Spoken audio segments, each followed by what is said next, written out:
पहले आप ये वीडियो देखिए।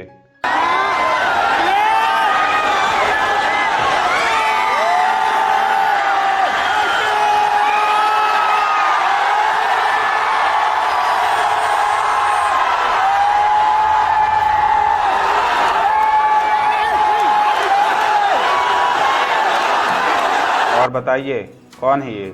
इस भीड़ को देखकर आपको लग रहा होगा कि यहाँ पर लोग इकट्ठा हुए हैं। कोई खिलाड़ी होगा जिसने भारत को किसी भी गेम में रिप्रेजेंट किया है, कोई एक्टर होगा, कोई धर्मगुरु होगा या कोई सैनिक होगा जिसने हजारों लाखों लोगों की जान बचाई है। पर आपको सुनकर हैरानी होगी कि ये इनमें से कोई नहीं है। ये उस शो का विनर है जिस शो का कोई भी मतलब नहीं।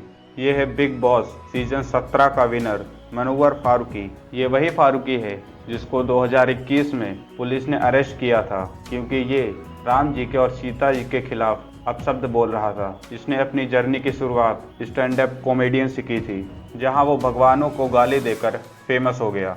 और ये भीड़ जो उस एक इंसान को देखने आई है, ये वही भीड़ है जब इसने राम जी और सीता जी को अपशब्द बोले थे तब इसी के खिलाफ खड़ी थी। और ये वही लोग हैं जो इसके साथ एक फ़ोटो खिंचवाने के लिए कुत्तों की तरह भीड़ में घुसे हुए हैं। यही लोग हैं हमारे देश का भविष्य। जो इसने 3 साल पहले किया वो इस देश के लोग भूलकर उसी को जिता लाए हैं। और जिताना तो ठीक था, उसी के साथ एक फ़ोटो खिंचवाने के लिए गधों घोड़ों कुत्तों की तरह भीड़ में घुसे हुए हैं। ये वही लोग हैं जिनको अगर आप आज इनकी माँ बहन की गाली भी दे दो फिर भी कल ये आपके साथ ही बैठेंगे। ये वही लोग हैं जो बोलते हैं सरकार नौकरियां नहीं देती, सरकार हम लोगों के लिए कुछ काम नहीं करती। एक तरफ ये बोलते हैं गवर्नमेंट हमारे लिए कुछ करती नहीं, और दूसरी तरफ इस तरह की हरकतें करते हैं जिन पर बोलने पर भी शर्म आती है। एक तरफ इनको नौकरी नहीं मिलती और दूसरी तरफ किसी के मीटअप में जाकर उसके साथ एक फ़ोटो खिंचवाने के लिए कुत्तों की तरह उसके पीछे पीछे घूमते हैं, जिनको ना ही अपने टाइम की वैल्यू है, ना ही अपने किरदार की, ना ही इनकी कोई सेल्फ रिस्पेक्ट है। जितने लोग भी किसी के मीटअप में जाते हैं उनसे मेरा सीधा सा क्वेश्चन है, क्या मिल जाएगा तुमको किसी के मीटअप में जाकर? क्या कर लोगे तुम एक फ़ोटो खिंचवाकर किसी ऐसे सेलिब्रिटी, किसी ऐसे पर्सन के साथ? इससे तुम्हारा तो कोई बेनिफिट नहीं होगा। बस एक फ़ोटो सोशल मीडिया पर डालकर ये दिखा लोगे कि हाँ मैं इन्हें जानता हूँ, मैं इसे जानता हूँ। मैं ये नहीं बोल रहा हूँ कि आप किसी के मीटअप में ना जाइए, पर ऐसे इंसान के मीटअप में जाइए जिसने आपके लिए कुछ किया हो, समाज के लिए किया हो, आपकी लाइफ में कुछ भी ऐड किया हो, किसी भी तरह से समाज को बेटर किया हो। आप ऐसे इंसान के मीटअप में जा रहे हो जो सरासर दोगला है, जिसका कोई भी वजूद नहीं। आज का युवा भी ऐसा है कि जो उसकी लाइफ को बर्बाद कर रहा है वो उसी की तरह ज़्यादा इंक्लाइंड होता है, जो उसे इंटरटेनमेंट के नाम पर धर्म के साथ लड़वा रहा है, अश्लीलता बढ़वा रहा है, ओवरऑल आपके पूरी लाइफ, आपके पूरे कैरेक्टर को चेंज कर रहा है, आपको बर्बाद कर रहा है, एक ऐसी खाई में आपको ढकेल रहा है जिसका कोई अंत नहीं। और आप आंख बंद करके उसी के पीछे पीछे भाग रहे हैं। और जो इनके लिए सब कुछ कर रहे हैं अपनी लाइफ दांव पर लगा दिए हैं, और उन लोगों की कोई वैल्यू नहीं जिन्होंने अपने पूरी जिंदगी को दूसरे के लिए समर्पित कर दिया, अपनी जान हंसते हंसते दे दी, सिर्फ इसलिए कि आने वाली पीढ़ी को गुलामी ना झेलनी पड़े, किसी के आगे सर न झुकाना पड़े। उनकी रिस्पेक्ट नहीं करनी, उन पर भी क्वेश्चन करना है।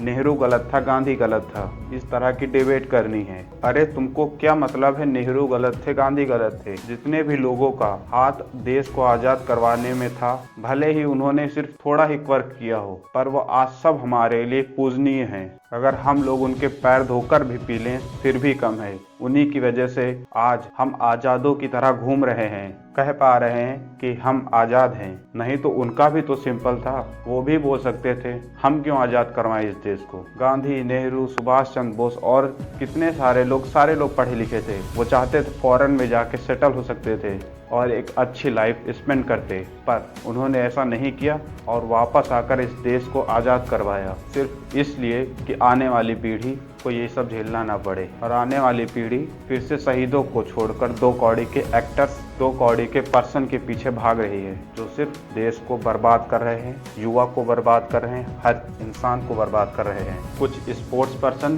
एक तरफ देश को रिप्रेजेंट करते हैं, देश का नाम बढ़ाते हैं, और दूसरी तरफ वो देश के युवा को बर्बाद करते हैं, उन्हें जुए की लत लगवाते हैं और मसाला गुटखा खाना सिखाते हैं। एक तरफ एक्टर ये बोलते हैं मेरा देश महान, हम इस देश के लिए कुछ भी कर सकते हैं, और दूसरी तरफ वो गुटखा बेचते हैं, इस देश के युवा को ऐसे दलदल में डाल रहे हैं जिससे इंसान निकल ही ना पाए। आजकल के लोग भी उन्हीं को पसंद करते हैं जो सोशल मीडिया पर आके गाली बकें, ये बताएं कि किसी की रिस्पेक्ट नहीं करनी है, ना ही बड़े की ना ही छोटे की। एक तरफ बोला जाता है हमारा देश विश्व गुरु बन गया है, और दूसरी तरफ एजुकेशन के ऊपर 18% का टैक्स लगता है। आज भी लोग मैक्सिमम जो न्यूज़ होती हैं वो टेलीविज़न न्यूज़ चैनल से लेते हैं, पर वो सारे न्यूज़ चैनल तो बिके हुए हैं। वो सच क्या है वो दिखाना ही नहीं चाहते, वो सिर्फ दो चीज़ों पर फोकस करते हैं, एक धर्म पर कैसे लड़वाया जाए, कैसे टीआरपी बढ़ाई जाए, और दूसरी फर्जी की डिबेट जिसका कोई सेंस नहीं।